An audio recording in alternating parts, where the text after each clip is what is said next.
Gracias, son las 8:39. Entre las cosas que el presidente Guillermo Lasso acaba de decir en una entrevista que tuvo con Álvaro y con mi compañera Verónica Larrea, está el tema de cómo va a gobernar el presidente sin necesidad de asamblea. Ya dijo el presidente que no confía, que no tiene mucha esperanza en que la asamblea saque la ley laboral, por ejemplo. Habló de gobernar con decretos, gobernar con normativas. Y vamos a ver qué pasa en el campo de la atracción de inversiones, que era el motivo de la ley de inversiones que fue negada la semana pasada. Está con nosotros el ministro de Producción, Julio José Prado. Señor ministro, gracias por acompañarnos. Buen día. Buenos días, Milton. Gracias. ¿Es posible, en qué porcentaje reemplazar el contenido de la ley sin ley? A ver, Milton, pregunta importantísima, ¿no es cierto? A ver, lo primero es que buena parte de las leyes que se estaba pretendiendo cambiar con la ley de inversiones ya existen, ¿no es cierto? Hay un mercado de valores, hay una ley de valores, hay una ley de alianzas público-privadas y hay una ley de zonas francas. Es decir, ya existían esos cuerpos legales, pero lo que pretendíamos con esta ley era llevarlos a un nivel de estándares internacionales, ¿no es cierto? Que nos permitan hacer esto que hemos hablado en varios medios, aquí mismo, ¿no es cierto? En varias ocasiones, este shock de inversiones que nos permita generar más empleo, más atracción de inversiones, etcétera y demás. Así que, efectivamente, lo que tenemos que buscar una vez que los asambleístas que votaron en contra de esta ley o por archivarla han decepcionado, digamos, ¿no?, al gobierno, al país, a los emprendedores, a los inversionistas internacionales, pues tenemos que utilizar las leyes que existen para generar este cambio de modelo económico, de atracción de inversiones, de oportunidades que queremos.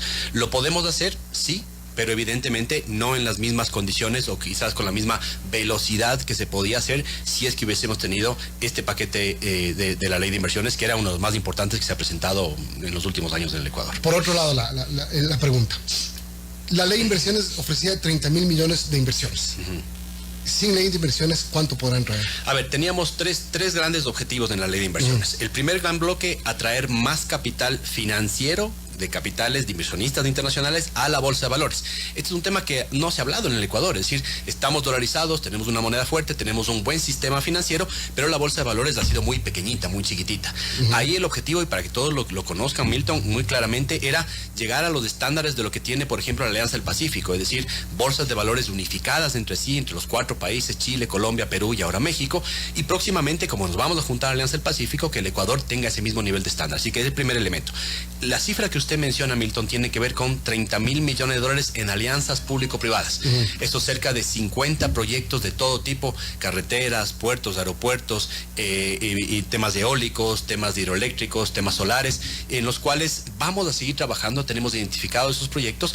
Lo que buscaba la ley en este tema específico de los 30.000 millones de dólares era hacer mucho más rápido el proceso, más expedito, más sencillo, y blindarles a los contratos para que no caiga el riesgo solamente en el Estado, sino que, digamos, sea un riesgo compartido con las empresas privadas, que era una de las críticas, digamos, que se hizo justamente al proyecto, pero que buscamos hacerlo. Así que tenemos identificados los proyectos, estamos trabajando con el secretario Roberto Saras para avanzar sobre esos proyectos. Claro que sí, hay preocupaciones a nivel internacional sobre cómo vamos a proceder con la adjudicación de esos procesos, ahora que tenemos que seguir con la ley anterior y no con estas nuevas normas que pretendíamos pasar. Y pasa por la confianza también, me imagino. ¿Queda algún tipo de confianza lesionada, de reducción de confianza, si es que el problema político supera al tema de normativas? Mire, Milton, le voy a comentar lo que hemos visto en varios viajes a nivel internacional. En Perú, en Chile hace 2 semanas que estuvimos nosotros directamente con el presidente, en México, en Nueva York, en Madrid. La verdad es que los inversionistas y los empresarios internacionales le ven al Ecuador con unos ojos que no la habían visto antes.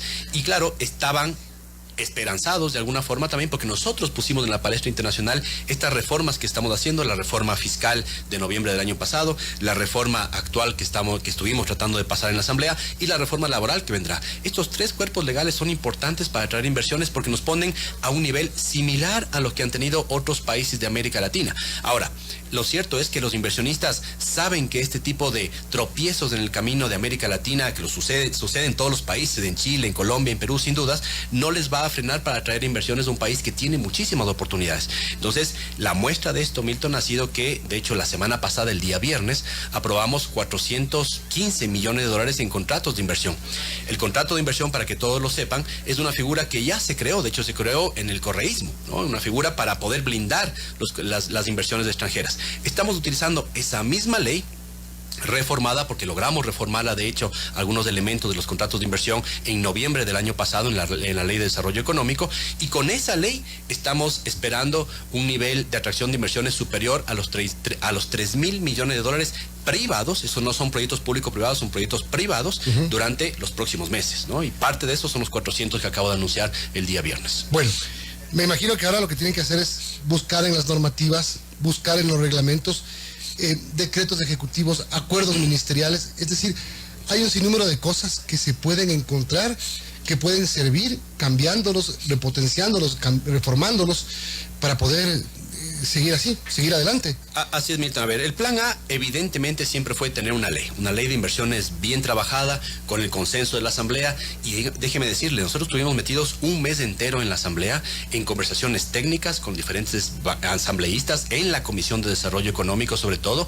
En estas conversaciones oímos cuáles eran las críticas del otro lado, críticas técnicas, y eran muy pocas en realidad. Pero es que sí, eran muy pocas en realidad, pero había también como criterios de gente que no había leído, o que si leyeron no entendieron. Absolutamente, eso creo que es el mayor problema. Muchas de las críticas eran absolutamente infundadas. Porque el tema... o porque no habían leído, ¿no? Exacto, porque, sí. A ver, querer vender un discurso de que la ley de inversiones es privatizadora era un engaño, y seguramente mucha gente se compró ese tema.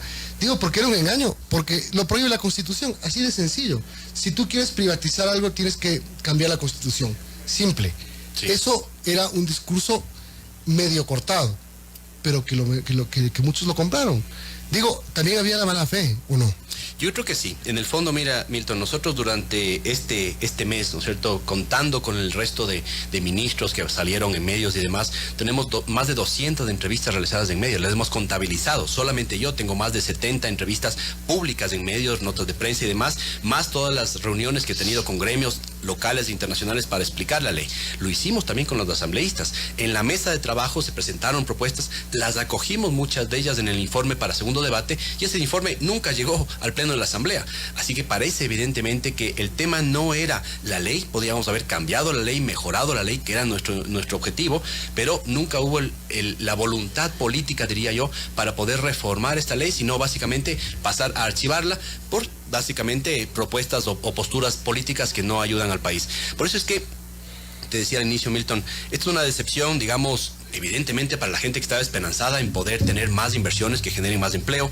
Es una decepción para el sector agroexportador, por ejemplo, es decir, porque en las zonas francas que nosotros proponíamos crear, podíamos tener espacios para poder tener empresas de agroexportación, que en lugar de poder tener solamente, por ejemplo, exportaciones de banano, tengamos compotas de banano, que generemos chocolate, que tengamos valor agregado, mucho más ahora que tenemos crisis, por ejemplo, pensando en Rusia, etcétera y demás, y todos los temas también de los municipios, es decir, a nivel regional, en las fronteras norte y sur del país, se estaba buscando que los municipios puedan realmente tener proyectos de zonas francas poderosos y demás. Ahora, bien lo que tú dices, ahora tenemos que avanzar como podamos a través, por ejemplo, de decretos o de reglamentos. No es el mejor de los casos, porque sabemos que los reglamentos y decretos pueden ser cambiados por el siguiente presidente. No tienen la fuerza y la seguridad jurídica que tiene una ley. Ese es un camino. De hecho, en el tema de sedes, ¿no es cierto?, zonas económicas especiales que pretendíamos cambiar, estamos buscando ya en este mismo momento cómo a través de reglamentos poder mejorar esa seguridad jurídica y llevarla al nivel de las zonas francas que queríamos crear. Sigamos avanzando. Estamos hablando con el ministro de Comercio, de Producción, Julio José Prado, son las 8:48. Cosas que no dependen de una ley de inversiones, lo que está en camino, Alianza del Pacífico, acuerdo comercial con México, China, Corea del Sur, varias cosas previstas para este año, seguir en las negociaciones con los Estados Unidos. ¿Cómo está eso? A ver, sí, esto es parte de la agenda, ¿no es cierto? Como decimos, no vamos a parar, y el modelo de desarrollo que queremos nosotros implementar en el Ecuador es un modelo de atracción de inversiones, de apertura, de generar más oportunidades para que, sobre todo, las pequeñas y medianas empresas, que son las que más exportan, encuentren otros mercados en el exterior. Así que muy cerquita le tenemos al acuerdo comercial con México, ¿no es cierto? La delegación mexicana está por venir al Ecuador dentro de poco, en las próximas semanas. Ahí estamos ya ultimando, digamos, los detalles para que esta ronda que se dé en Quito sea la última ronda de negociación. ¿no? Y ahí vamos a ir avanzando. Con Alianza del Pacífico hemos acercado las posiciones con los 4 países. Ya, de hecho, en la última declaración que se hizo en Colombia, ya ellos abrían la puerta directamente y formalmente para que el Ecuador, una vez que termine México la negociación, podamos ya ingresar la petición formal para estar en la Alianza del Pacífico. Así que ese es el camino con ellos, ¿no? Ahora, ¿estamos seguros de que este año vamos a terminar entrando a la alianza? A ver, estoy seguro que México, ¿no es cierto? Esa sin duda que la vamos a cerrar, y después viene un proceso que puede tomar desde que firmemos ya, ¿no es cierto?, el convenio de adhesión comercial con México o el tratado comercial con México, que puede tomar del cierre de negociaciones, puede tomar 2 o 3 meses más, ese cierre ya formal, que es simplemente ponerse de acuerdo sobre los textos y demás, puede tomar unos 2 meses más. Ahí haremos la introducción formal para estar con México. Es decir, si es que tenemos un plazo, digamos que de aquí hasta mediados de año, más o menos junio, julio, podamos tener ese acuerdo ya firmado con México, ya cerrado esa negociación, incluso antes de que ese acuerdo tenga que ser ratificado por la Asamblea, porque tiene que ir a la Corte Constitucional, tiene que ir a la Asamblea, ya podemos iniciar el trámite para ingresar a la Alianza del Pacífico. China, ¿cómo va China? Con China estamos ya en el inicio de las negociaciones, hemos creado el cuarto adjunto de negociación. El cuarto adjunto, para que todos lo sepan, es un cuarto privado en el cual participan los gremios, las empresas, para que estén 100% informadas de qué es lo que estamos negociando y cómo lo vamos a negociar. Ya se conformó la semana pasada el cuarto adjunto de negociación. Hemos creado un equipo de negociación ad hoc, es decir, un nuevo equipo de negociación para poder avanzar en paralelo con las negociaciones con México, que están en marcha, con las negociaciones con China, que estamos iniciando, y las negociaciones de Corea, que están por iniciar también en la primera semana de abril, es decir, la próxima semana. Tenemos un problema con los efectos de la guerra, que es un problema mundial, ministro, y nuestro principal problema es el banano, ¿no? Ya el presidente Lasso dijo que había conversado con el embajador chino sobre recíbeme el banano que no me está recibiendo Rusia y Ucrania, que se está desviando. Y el presidente dijo, el embajador me contestó, ok, yo tengo uria. ¿Hay posibilidad de alguna negociación en ese sentido? ¿Cómo desahogar a los bananeros, a los floricultores, a los productos que 1.200 millones, si no me equivoco, mercado con Rusia, 200 millones mercado con Ucrania? Es importante. En total es un riesgo, digamos, de exportaciones de cerca de 1.200 millones entre los dos países. 1.000 millones Rusia y 200 millones Ucrania, anualizados, ¿no? Así que, bueno, primero tenemos muy claro que este es un problema que no es solamente coyuntural, no es de corto plazo. Las sanciones a Rusia son grandes, el efecto sobre el mercado también ucraniano son gigantescos, la devastación de la guerra de Rusia en Ucrania son gigantescas, y por eso es que hemos hablado muy sinceramente también con los sectores exportadores para decirles, hay que buscar otros mercados, hay que realmente abrir, porque esos dos mercados van a estar, al menos en el corto plazo, 6 meses, quizás un año o más, casi que cerrados para el Ecuador. Los efectos que estamos sintiendo, Milton, primero para tener claro el diagnóstico: caída del volumen de exportación muy fuerte en esos mercados, caída del precio de exportación de nuestros productos, de las flores, del banano, del camarón y otros productos en esos mercados. Y la caída del precio no solamente en esos mercados, sino en el resto de mercados. Claro, porque todo el mundo sale como desesperado a tratar de colocar producto en otros mercados. Los países asiáticos, los países africanos, por ejemplo, y otros países latinoamericanos no pueden colocar productos allá. Hay mucha oferta, ¿no es cierto? Poca demanda, se cae el precio a nivel internacional. Y otro problema que estamos identificando es también la cadena de pago, es decir, como no hay suficientes dólares para poder hacer repago y están bloqueados, digamos, los mercados allá financieros, los bancos, del SWIFT y demás, pues a pesar de que podemos colocar todavía producto en Rusia a través de ciertos puertos, pues el repago de esas exportaciones está siendo muy complicado. Así que es un escenario complejo. ¿Qué hemos activado nosotros? A través de nuestras oficinas comerciales y de las embajadas nos hemos puesto de acuerdo con el canciller Holguín para poder justamente avanzar, que todas las oficinas comerciales se pongan a buscar nuevos espacios para meter esos productos en otros mercados, en Europa, en Estados Unidos, en el Asia. Nuestra viceministra Lorena Conas acaba de regresar el día de hoy, ¿no es cierto?, de Dubái y de Qatar, justamente buscando a través de ese puerto si que podemos ampliar, dado que de hecho la selección va a ir al Mundial, se abre un espacio para promocionar productos ecuatorianos en esos mercados donde hay muy poca penetración de banano, de flores, de camarón y demás. Así que no vamos a dejar ninguna puerta sin abrir que nos permita colocar esos productos ecuatorianos en esos mercados. No es fácil, porque de hecho, por ejemplo, el banano y las flores que iban a Rusia no se pueden inmediatamente ir al mercado europeo por temas fitosanitarios, de acceso al mercado o por el tipo de producto que se va. No así con el camarón que iba, por ejemplo, a Rusia, sí puede ser desviado a otros mercados porque primero es congelado y segundo tiene las mismas características fitosanitarias y puede entrar en otros mercados muy rápido. ¿Qué está pasando? Cuando se inició la guerra hace un poco más de un mes, mes había muchos contenedores en camino, ¿verdad? Sí. Esos fueron desviados.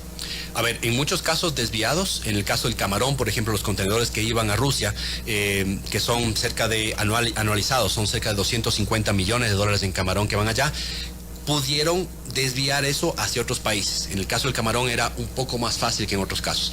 En el caso del banano, las cajas de banano se envían cerca de 1.5 millones de cajas de banano en forma mensualizada a Rusia, y 1 millón de estas se quedaron este mes en el Ecuador. Así que por eso hemos visto tal cantidad de banano y de sobreoferta de banano en el Ecuador, porque además siendo una fruta muy perecedera, ¿no es cierto?, que no aguanta mucho tiempo en la caja, son días, máximo semanas que se pueden vender, pues esa fruta sí se echa a perder, y ese es el gran problema que tenemos.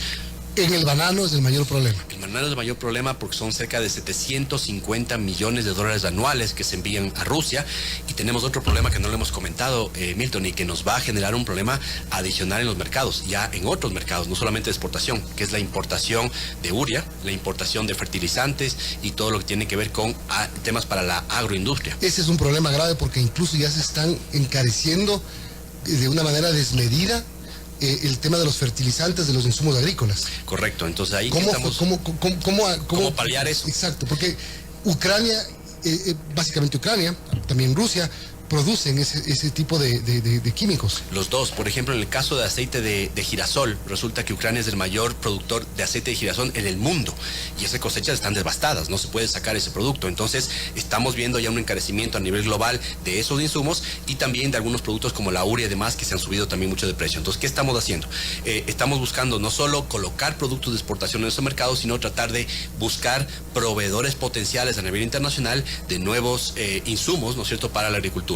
La realidad es que es complejo porque todos los países están luchando por conseguir esos mismos productos a un precio un poquito menos caro del que están viniendo hoy por hoy. Así que sí va a venir, ¿no es cierto?, esa urea, esos insumos con unos precios mayores. Claro, ya están. Ya están más. ¿Qué podemos hacer, Milton, ¿no es cierto?, del lado del Ecuador, digamos, que no dependa del mercado internacional? Seguir bajando ISD. Ese es el tema, claro, porque solamente para poner en contexto en el tema que usted acaba de mencionar, hace 7, 8 meses se quitaron estos aranceles para muchos de los productos que incluían ahí los insumos agropecuarios. Sí. Entonces, ahora ya no se va a sentir mucho esa baja, porque la subida está siendo muy dura. Claro. Siga con eso. ISD. Sí, a ver, mire, si no hubiéramos hecho esa reducción de aranceles al inicio del gobierno, ¿no es cierto?, hace 8 meses, el golpe al sector productivo hubiera sido mucho más fuerte, del aumento de los fletes a nivel internacional, de los costos de materia prima, porque hay inflación tremendamente alta en Estados Unidos, Europa y demás. Ahora, ¿qué podemos hacer? Aranceles. Estamos revisando una lista muy importante de aranceles, ya no tanto para el sector agroindustrial directamente, estamos buscando otros tipos de insumos, por ejemplo en plásticos, por ejemplo en materiales y demás, para que ayuden en la cadena productiva al sector, digamos, que está muy golpeado, ¿no es cierto?, al sector agroexportador. ISD, decíamos, ¿no es cierto? En el ISD, ¿qué podemos hacer? Lo primero, una buena noticia, ya se aceptó a nivel de la CAN la propuesta del Ecuador que dentro del cobro que hacemos de tributos al sector exportador, no haya, exportador e importador en realidad, no haya el costo del flete, que está muy inflado. Entonces le vamos a sacar al costo del flete. Cuando se pagan aranceles y tributos para la exportación y la importación, ya no se va a considerar esto. Esta fue una propuesta del Ecuador que tenía que ser aceptada por la CAN, digamos, porque somos parte de la CAN y no podemos saltarnos de ese tema, y ya se aceptó la semana pasada. Así que ya estamos, digamos, legalmente autorizados para no cobrar ese tributo. Eso va a ser una descarga muy importante para los exportadores e importadores. ISD. En ISD hemos anunciado que vamos a ir paulatinamente desmontándolo.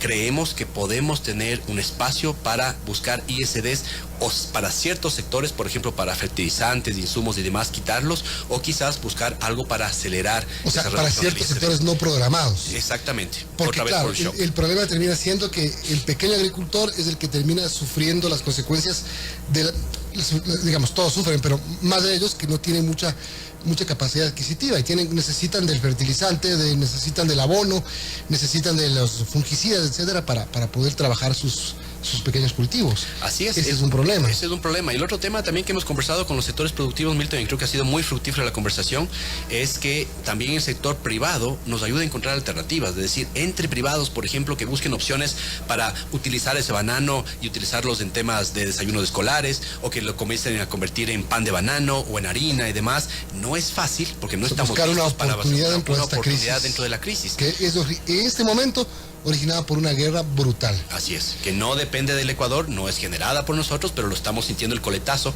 Y además, déjeme decirle, Milton, resulta que el Ecuador, dentro de América Latina, es uno de los países que más afectado está. De hecho, está Ecuador y Paraguay, por la cantidad de exportaciones que tenemos comprometidas con Rusia y con Ucrania, ¿no? Desmedidas frente al resto de países. Qué pena. Gracias, ministro. Hemos conversado de varios temas y gracias por acompañarnos. Julio José Prado, ministro de Producción, y nosotros estamos terminando el programa de hoy. Buen día, ministro. Muchísimas gracias, Milton. Solo un mensaje final. Claro que sí. En línea con lo que acabamos de conversar, las crisis de coyuntura y demás, es la muestra de por qué necesitamos la ley de atracción de inversiones y más apertura comercial, más acuerdos comerciales. Si tuviésemos más acuerdos comerciales con más países, inmediatamente pudiésemos mandar productos a otros países. Pero como los tenemos cerrados, ahora tenemos que sufrir las consecuencias de un país cerrado, caro, ¿no es cierto? Y que además no ha dado paso la Asamblea a esta atracción de inversiones que nos permitiría rápidamente compensar de alguna forma. Ley de inversiones, finito, se acabó, se archivó por parte de unos que lo hicieron a propósito y otros sin saber lo que hacían. En todo caso, ahí está, como dijo el presidente, quedan los decretos, quedan las normativas, las regulaciones, queda la forma de poder gobernar con la gente, no queda más. Así es. Pero también cumpliéndolo. Ese es el camino que tenemos que seguir. Suerte. Buen día. Gracias.